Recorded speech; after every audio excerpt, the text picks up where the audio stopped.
Hey, what is up YouTube? Thank you very much for tuning into my channel, Lando Tech, and boy, have I got some interesting news for you.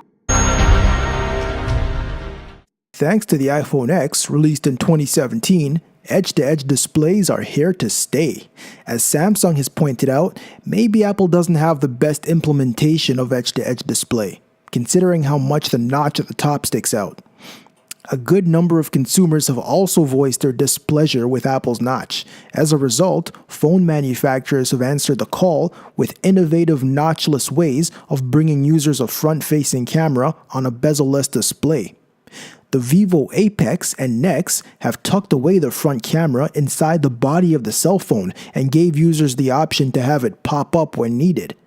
The Honor Magic 2 and Mi Mix 3 also hide away the front-facing camera and allows it to be revealed by sliding it up.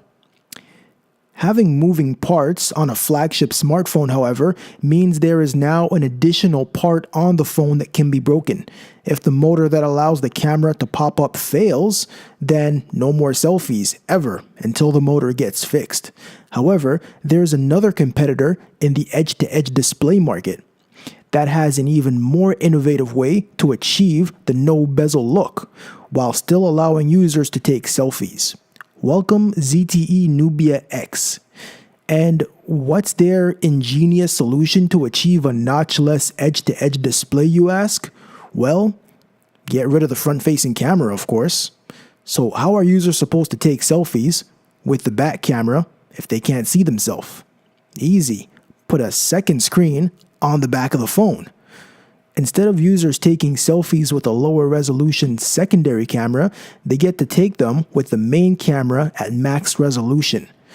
The front screen sports a beautiful 6.2-inch display, meanwhile the back screen is 5.1 inches.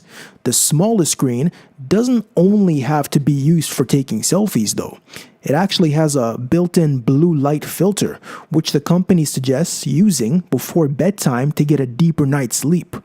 The phone is available in China, and they have no current plans to come to North America, but if you're willing to do without LTE, you can order an unlocked phone online for under $500 and use it on your North American carrier's network.